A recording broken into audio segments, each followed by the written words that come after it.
Hello বন্ধুরা, কেমন আছো তোমরা সবাই? আশা করি তোমরা সবাই খুব ভালো আছো। আমিও খুব ভালো আছি। মামনের মনের কথাতে তোমাদের সকলকে সুস্বাগতম। আবার আরেকটি নতুন কন্ট্রোভার্সিয়াল ভিডিও নিয়ে তোমাদের সামনে চলে এসেছি। কালকে আমি অনেকটা রাত হয়ে গিয়েছিল। আমি সন্দীপের বাবার অর্থাৎ মেসোমশাইয়ের কবিতা পাঠের ওইটা দেখতে, মানে যেটা সন্দীপ মিত্র চ্যানেল থেকে হয়েছে। তবে অনেকটা রাত্রে দেখেছি। সত্যি কথা বলতে কবিতা দুটো এত অসাধারণ, তার শব্দ চয়ন এত অসাধারণ, তার মানে অর্থ আর যথেষ্ট উনি মানে সময় নিয়ে ভেবে এবং যথেষ্ট উনি ওনার মানে কি বলবো, ওনার যে দক্ষতা রয়েছে কবিতার প্রতি বা লেখার প্রতি, যে উনি একটা ওনার যে একটা প্যাশন রয়েছে সেটা বোঝা গেছে। এবং তার জন্য আমি সবার আগে মেসোমশাইয়ের উদ্দেশ্যে আগে প্রণাম জানাই যে এত ভালো কবিতা বলার জন্য আর এত ভালো কবিতা লেখার জন্য। এত বয়স হয়েছে তাও তার শিক্ষার প্রতি টান, তাও তার যে শিক্ষার প্রতি ভালোবাসা, যে কবিতা লেখা, কবিতা পাঠ করা, এই যে একটা রুচিবোধের উনি পরিচয় দিয়েছেন না, এটা অনেক মানুষের মধ্যেই থাকে না, যেটা আমি মেসোমশাইয়ের মধ্যে পেলাম। সত্যি কথা বলতে মানে শুধু একটা নমস্কার থেকেও আরও অনেক কিছু উনি পাওয়ার যোগ্য, অনেক বড় সম্মান পাওয়ার উনি যোগ্য। এই বয়সে এসেও যে উনি এই একাধারে বাড়ির কাজকর্ম করে, একাধারে কৃষাণুকে দেখাশুনো করা, টেক কেয়ার করা, স্কুলে নিয়ে যাওয়া, পড়াশুনো সমস্ত কিছু করার পরেও যে উনি কবিতা লিখেছেন বা এই কবিতার মর্মার্থ বা সারমর্ম যথেষ্ট সুন্দর। যাই হোক, এইবার আসি আমার নিজস্ব কথায়। আমি তারপরে আজকে এই সকালবেলায়, যাই হোক আজকে একটু শরীরটা খারাপের জন্য আমার স্কুলটাকে কামাই করতে হয়েছে। সকালবেলায় আমি কালকে রাতের ভিডিও, অর্থাৎ আমার যে কন্টেন্ট দালালের ভিডিও দেখলাম। দালালও কবিতা লিখেছে মাত্র 15 মিনিটে। বাবা, সত্যি না, দালালের কবিতাটা মানে ছন্দ মেলানোটা বা শব্দগুলো ঠিকঠাকই আছে, কিন্তু অপমানকর শব্দ দিয়ে উনি মেসোমশাইকে যেটা ঠুকেছেন সেটা তো মানে বোঝাই যাচ্ছে।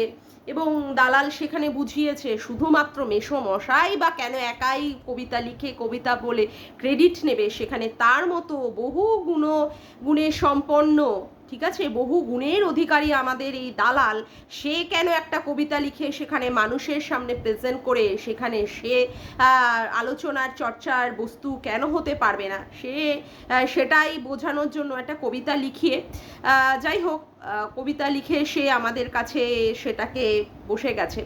তো দালাল কবিতা লিখে কবিতার বলে কবিতার ক্রেডিট নিয়ে বেরিয়ে যাবে, তা তো হয় না, এটা তো হতে পারে না। এটা একটা যদি হয় বলি শিক্ষার যদি বিচার হয়, তো আমরা তো এখানে সবাই মোটামুটি অল্প বিস্তর শিক্ষিতই না, তো তার ইসে তো আমিও একটা কবিতা লিখে ফেললাম একটা।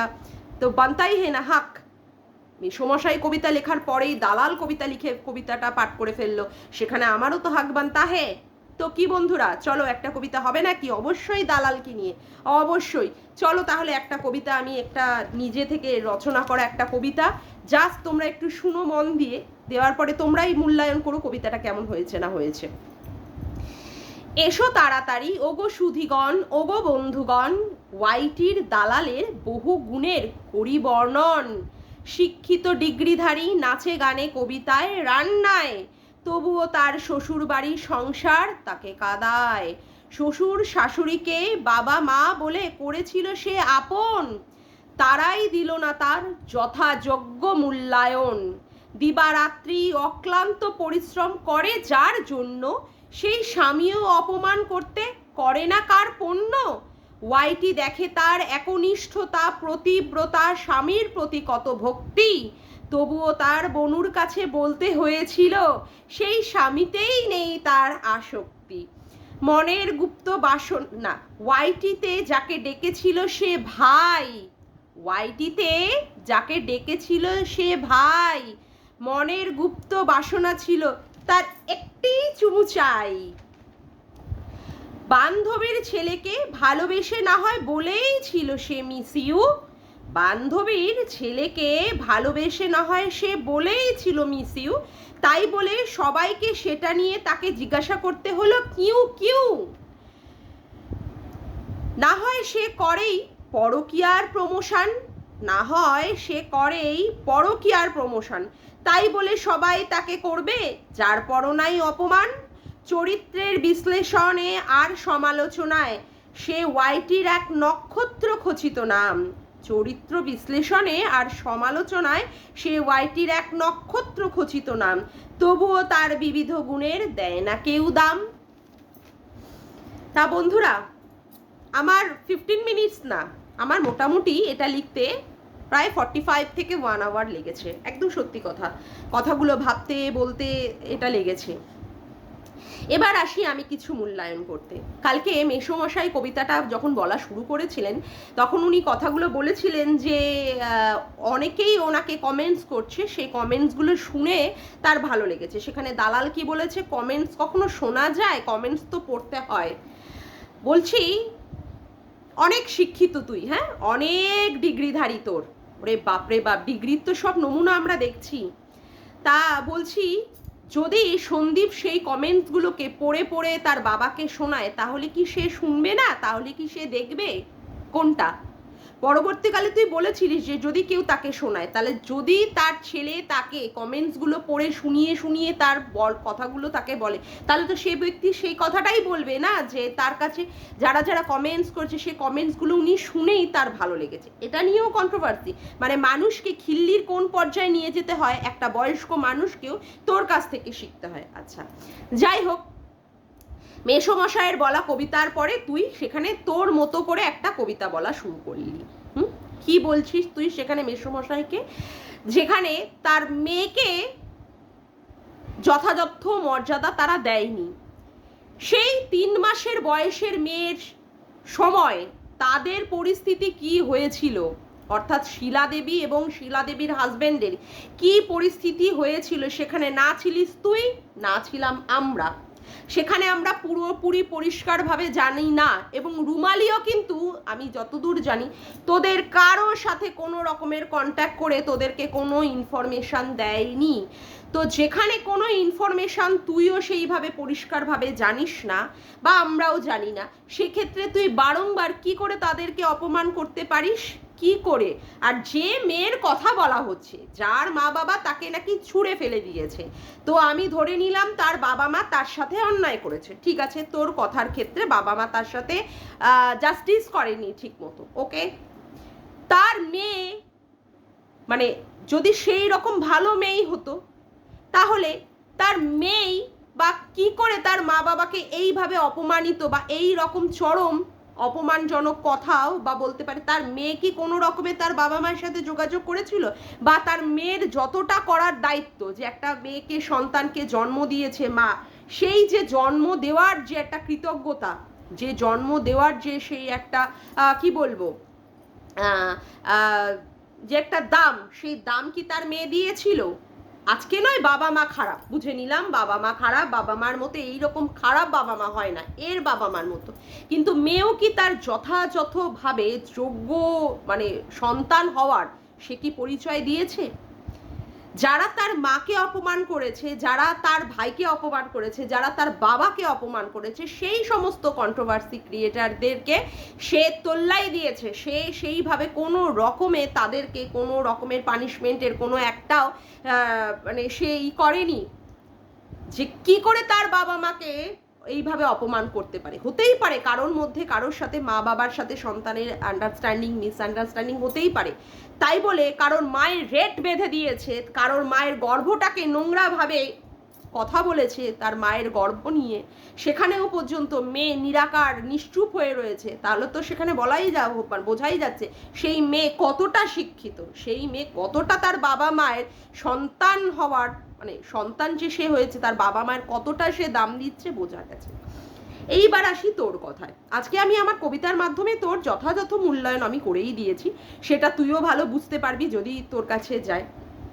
কথা হচ্ছে এই যে তুই এত বাবা কপচাস, এত কিছু করিস, তোর এত গুণ, হ্যাঁ, মানে বিশাল ভরে ভরে ভরে ভরে গুণ, তোর সারা শরীরেও এত কিছু গুণ ধরে রাখার মতো হয়তো ক্ষমতা নেই তোর শরীরটা, এত তোর গুণ বাবা। কবিতা লিখতে পারিস, কবিতা পাঠ করতে পারিস, গান করতে পারিস, রান্না করতে পারিস, আঁকতে পারিস, এত কিছু গুণ, তা তোর এই গুণের তোর মা বাবা কেন দাম দিল না রে? হ্যাঁ, কেন দাম দিল না? একটা মলে চাকরি করা একটা যৎসামান্য একটা ছেলের সাথেই বা তোর বিয়েটা দিয়েছিল কেন? যেখানে প্রত্যেক দিন তোর তোর শ্বশুর বাড়িকে, তোর স্বামীকে বেছে বেছে ইউটিউবের মতো জায়গায় একটা ইন্টারন্যাশনাল প্ল্যাটফর্মে তোকে বিক্রি করে করে সেখান থেকে টাকা আয় করতে হচ্ছে। আজকে যে তোর যথাযোগ্য বিচার তোর তো বাবা মাই করেনি যারা তোকে জন্ম দিয়েছে, তুই আবার সেইখানে মানে ওই শিলা দেবী আর শিলা দেবীর হাজবেন্ডকে তুই মূল্যায়ন করতে বসিস যে তার মেয়েকে তারা ঠিক করে মানে সেইভাবে তারা কিছু করেনি, তারা অন্য জায়গায় ফেলে রেখে এসছে। তোর বাবা মা তোর এত কিছু গুণী সম্পন্ন মেয়ে হওয়া সত্ত্বেও তোকে কি করে এই ধরনের একটা জাস্ট একটা যৎসামান্য ইনকামের চাকরির ছেলের সাথে কি করে তোকে বিয়ে দিল? তো তোর মা বাবাও কি তোর সাথে ঠিকঠাকভাবে জাস্টিস করেছিল? করেনি তো, করে তো নি। তোর বাবা মাও তো তোর সাথে সেইভাবে জাস্টিস করেনি। আচ্ছা, যাই হোক, তো সেক্ষেত্রে তুই আবার অন্যের বাবা মায়ের কথা বলতে চলে যাস। আচ্ছা, তুই এত সুন্দর, এত শিক্ষিত, এত সমস্ত কিছুই, অথচ তোর দুর্ভাগ্য হচ্ছে তুই তোর শ্বশুর শাশুড়িকে কখনো তোর সংসারের মধ্যে, তোর নিজের মধ্যে তুই একাত্ম করে দেখাতে পারিসনি। হ্যাঁ, তুই অতীতে যেটা তুই হয়তো এক আধ দিন খেয়েছিস, এক আধ দিন বসেছিস, এক আধ দিন গল্প করেছিস, সেই সমস্তগুলো দেখাতে পারিস, কিন্তু এখন বর্তমানকালে তুই কিভাবে তোর সংসার চালাচ্ছিস, কিভাবে তুই থাকছিস, তার মধ্যে যে তুই শ্বশুর শাশুড়িকে তার পার্ট হিসাবে দেখাবি, তাদেরকে যে ক্যামেরার মধ্যে দেখাবি, সেটা তুই পারিস না। হ্যাঁ, এর ক্ষেত্রে যুক্তি কি তোর? যুক্তি হচ্ছে তোর তারা ক্যামেরা ফ্রেন্ডলি নয়। একজন যদিও বা আমি মেনে নিই যে তারা ক্যামেরা ফ্রেন্ডলি নয়, কিন্তু তাদের ঘরের বউ চিৎকার করে কাঁদছে, তার মাথা ফেটে গেছে, সে পড়ে গেছে, তাহলেও তো তাদের উচিত ছিল সাথে সাথে দোতলা থেকে একতলায় এসে তার বৌমাকে দেখার। সেখানে তো আর ক্যামেরা ফ্রেন্ডলির কথাটা আসে না। আসে কি ক্যামেরা ফ্রেন্ডলির কথাটা? অথচ তারা তা সত্ত্বেও, তুই পড়ে গেছিস, তুই এত জোরে জোরে চিৎকার করেছিস, তোর মাথা ফেটে গেছে, তোর রক্ত বেরিয়েছে, তারপরেও তোকে সেখানটায় আসেনি দেখতে। কেন? তোর মধ্যে তো ভরে ভরে কুটকে তোর মধ্যে তো বিশাল মানে শিক্ষিত বিশাল গুণ সব ভরে ভরে রয়েছে, তা সত্ত্বেও তোকে দেখতে আসেনি। তাহলে দুর্ভাগ্য বা হতভাগা কে? যাই হোক, হতভাগ্যটা কে? তুই না তারা? তুই তুই তোর বাবা মা তোর যথাযথ মূল্যায়ন না করে তোকে একটা জাস্ট একটা মানে একদম বিলো ক্লাসের, তোর থেকেও বিলো ক্লাসের একটা ছেলের সাথে বিয়ে দিয়ে দিয়েছে, যেটাকে তুই প্রত্যেক দিন ইনিয়ে বিনিয়ে মানে কথা বলতে বসে যাস যে আমার স্বামী আমার যোগ্য নয়, তার পয়সাতে আমার জল গরম হয় না, তার জন্য ওয়াইটিতে আমার গুণগুলোকে বেছে বেছে আমার এখানটায় টাকা ইনকাম করে দুধের স্বরের মতো চালের আমার ভাত খেতে হয়, সেটা তুই বুঝিয়েছিস, তার পয়সায় জল গরম হয় না বুঝিয়ে। আচ্ছা, তারপরে তুই এত গুণ সম্পন্ন হওয়া সত্ত্বেও তোর শ্বশুর শাশুড়ি তোর ননদ তোকে সেইভাবে, তোর স্বামীতেও সেইভাবে তোকে মর্যাদা দেয় না। গরম জল ফেলে দিয়েছে, তুই ব্লগ ভিডিওতে বলেছিস, ইচ্ছাকৃত গরম জল ফেলে দিয়েছে তোর পায়ে, তারপরেও সেইভাবে যে অন্যায় করার পরেও তার কাছে থেকে যে ক্ষমা চাওয়া, যে অন্যায়টা করেছে ক্ষমা চাওয়া বা সেইভাবে কিছু বলা, তোর স্বামী সেইভাবেও কিছু করেনি। তার মানে তোর স্বামী সেইভাবেও তোকে মান সম্মান দেয় না, সেইভাবেও তোকে পোছে না। তাহলে এইগুলো কার হতভাগ্য? কে? কার মূল্যায়ন হচ্ছে না? আচ্ছা, এইবার কথা হচ্ছে, তুই আজকে বড় বড় কথা বলিস যে শিলা দেবী বা শিলা দেবীর হাজবেন্ড তারা তার মেয়ের ক্ষেত্রে সেইভাবে কিছু করেনি, মেয়েকেও আমরা দেখেছি কিছু করতে। তোর যখন সমস্যায় পড়ে তোর মা কেন বলতো সব সময় ক্যামেরায় আসে না? যখনই দেখি আজকে কোর্টের ব্যাপার হলো, আজকে সেখানে তোর বাবাকে কেন যেতে হয় রে?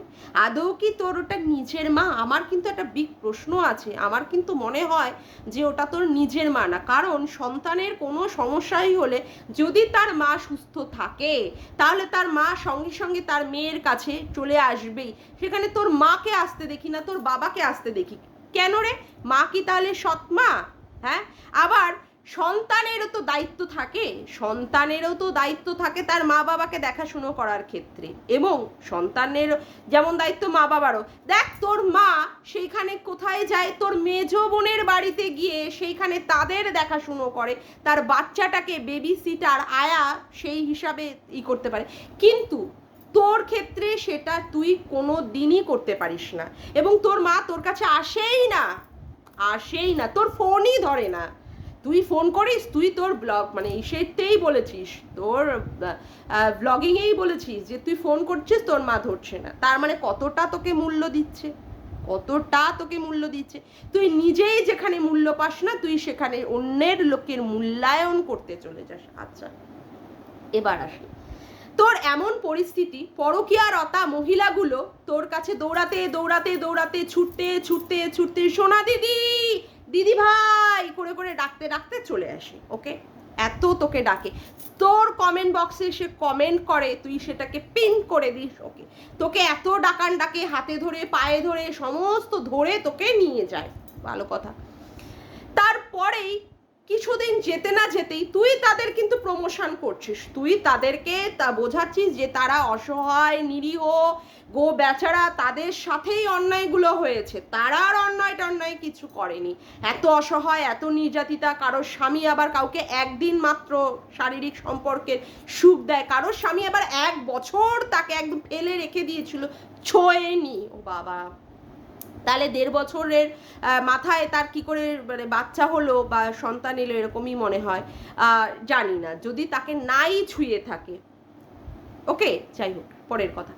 তারপরে দেখি কি সেইখানে এরকম চলতে চলতে তারপরেই দেখি কি তুই এতটাই করিস, তুই তাদের কারোর প্যান্টির মধ্যে মুখ গুজে যাস, হ্যাঁ, কারোর নিচে মুখ গুজে চাটতে যাস, সমস্ত কিছু চাটাচাটি করে তুই কিন্তু তোর দিকে পুরোপুরি লয়াল, এত বিশ্বস্ত, এত অমুক করে করিস, অথচ দেখি পরবর্তীকালে যাদের হয়ে তুই প্রমোশন করছিস তারাই দেখি তোর পদে লাথি মারে, আর তুই পদ উল্টে পড়ে থাকিস।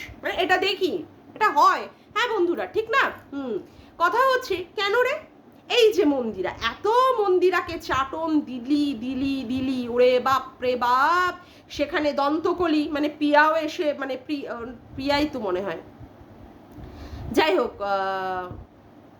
ওরও তো একটা বড় চ্যানেল আছে, আমাদের প্রিয়া মানে এপি ব্লগসের কথা বলছি, সে তারপরে তারা যখনই কোনো মুখ খোলার চেষ্টা করেছে, তুই একদম ধাবড়িয়ে তাদেরকে গুতিয়ে শেষ করে দিয়েছিস, মন্দিরার হয়ে এত বলেছিস।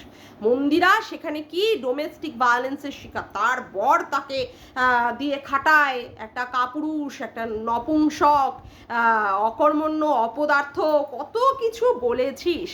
তারপরেও দেখলাম তারা মিট আপ রাখলো, মন্দিরা মিট আপ রাখলো, সেই মিট আপেও তোকে ডাকলো না, তারপরে তার বাবা মারা গেল, সেখানেও তুই যেতে পারলি না, এই যে তার মানে তুই বলেছিস প্যান্টির মধ্যে মুখ গুজে রাখলি, ভাব কোথায় কত অবধি তুই গিয়েছিলিস, তারপরেও তোকে কদর দিল না, কি অবাক কাণ্ড না? হ্যাঁ, এই যে আবার ক্যাথাকুরানির হয়ে তুই এত প্রমোশন করে দিলি, সেই ক্যাথাকুরানিকে কিনা বলতে হলো তুই লোকের মাথায় কাঁঠাল ভেঙে খাস।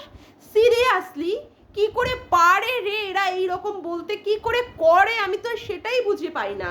তুই এত তাদের উপকার করিস, এত তাদেরকে সব দিক দিয়ে প্রোটেকশন দেওয়ার চেষ্টা করিস, তাদের স্বামীরা কি অত্যাচার করছে সেটা মানুষের সামনে তুলে ধরিস, তারপরেও কি দেখ, তারপরেও তুই যথাযোগ্য সম্মান, যথাযোগ্য মর্যাদা তোকে কেউ দেয় না, না দিয়েছে তোর বাবা মা, না দিয়েছে তোর সংসার, না শ্বশুর শাশুড়ি স্বামী ননদ কেউ। ও বাবা, আজকে তো আবার শুনলাম তোর ননদও নাকি তোকে ঠাস করে চড় মারবে বলেছিল, বাপরে বাপ, সিরিয়াসলি সত্যি তোকে চড় মারবে?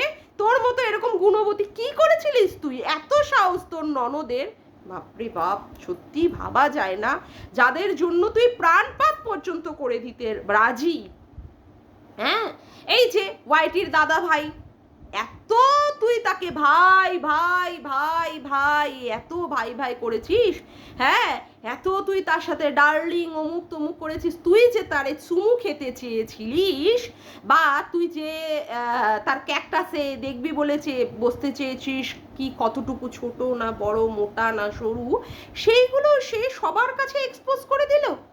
সিরিয়াসলি না, সত্যি কি অবস্থা।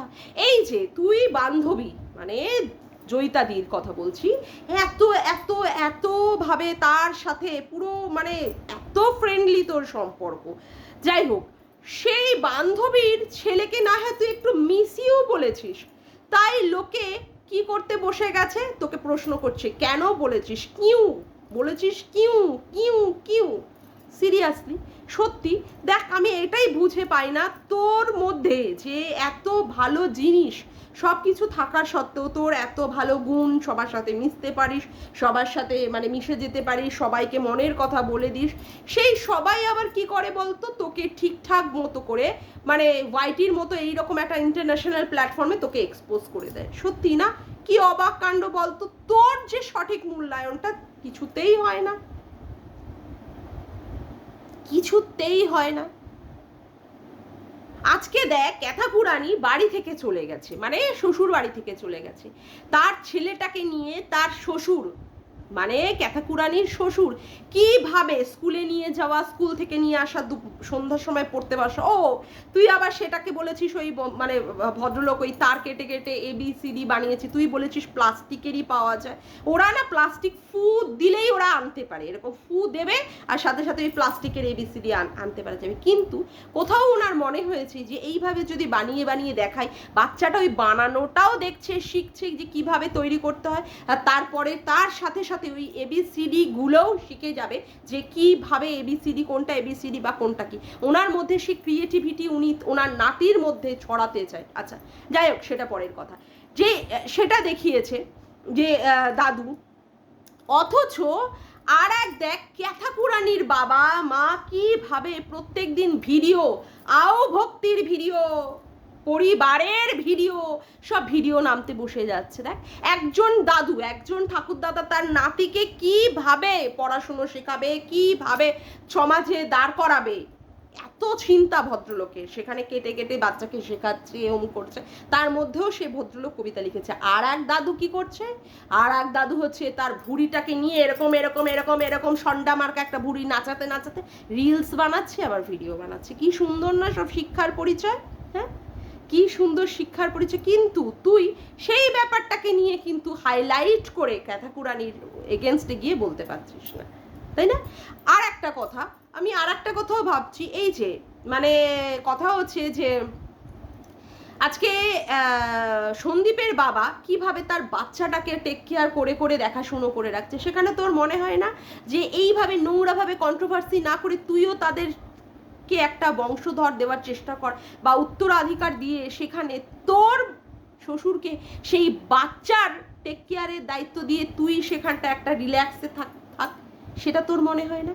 সেই দিকেও তুই অপারক, অথচ তুই বসে যাস অন্য কারোর কোনো কিছু নিয়ে সেখানটা নিয়ে কন্ট্রোভার্সি করতে। কি অবাক না, কি অবাক।